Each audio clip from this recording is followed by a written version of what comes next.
Welcome to a new segment on Behind the Headlines. We have a special edition here on location in Hershey, Pennsylvania for National School Choice Week, sponsored by the Americans for Prosperity Foundation. And we're really thrilled to have with us Mr. Dick Morris, who's a former Clinton advisor and a current Fox News contributor. Right. Thank you so much for being here. My big burning question for you is, what can Pennsylvania do? What should Pennsylvania do to move school choice or school reform forward? Good. Well, I've just spoken at a conference on school choice here in Hershey, and we drew, I think, 350 people, which was just terrific. Yes. Every other state is moving ahead with school choice but Pennsylvania. Oh. Wisconsin, Indiana, Ohio, Tennessee, Louisiana, Oklahoma, Idaho, Florida, New Jersey have all enacted significant school choice legislation. Why are we lagging Even behind? New York did. And Pennsylvania has done nothing. And frankly, it's because the Republican Party that controls the governorship and both houses of the legislature has totally dropped the ball.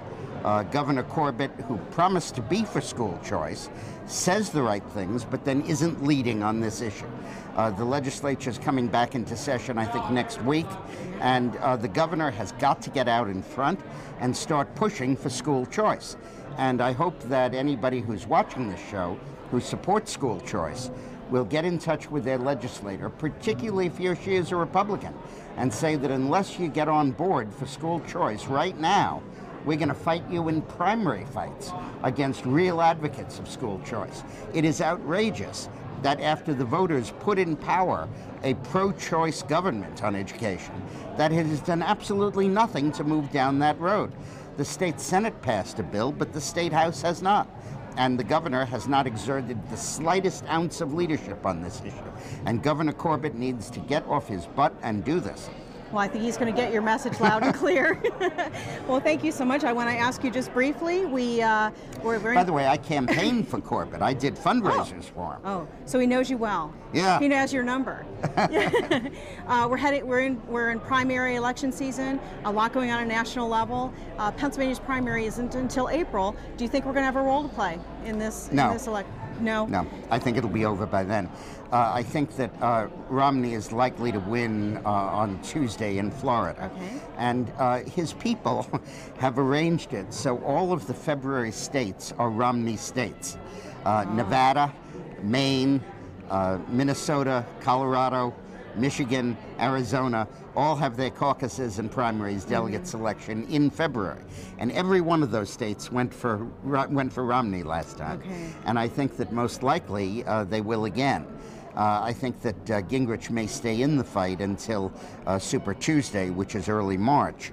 But you need to have a lot of money and a lot of organization to compete there.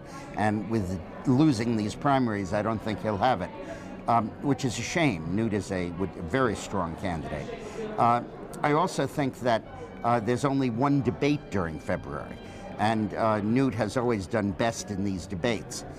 So it may be a little premature to close this process down, but I think it's closing as we speak. But by April, the door will slowly be closing. Right. Okay. Well, then we'll have to wait till the fall to have our big role in the who's going to be president. In the fall, you will be absolutely critical. That's good. You know, Pennsylvania replaced 5 Democratic congressmen in the last election. Now it can replace 1 or 2 more. And I believe that Senator Casey is an endangered species. Do you? And Okay. I worked for his father. I ran his So did father's I. first campaign in 1978. Good. I met him above a Chinese restaurant in Scranton where his office was. A Chinese restaurant. Yeah, and he was great. But his son is not. His son, I think, is a dismal failure. He sells himself as a conservative because he's pro-life. But on everything else, he's very liberal. And even on abortion, he has only a 50-50 record. So I think he can be defeated. I think the state party just made a huge mistake in endorsing Welch for this position. Welch voted for Barack Obama in 2008 and voted for Sestak for Senate against Pat Toomey.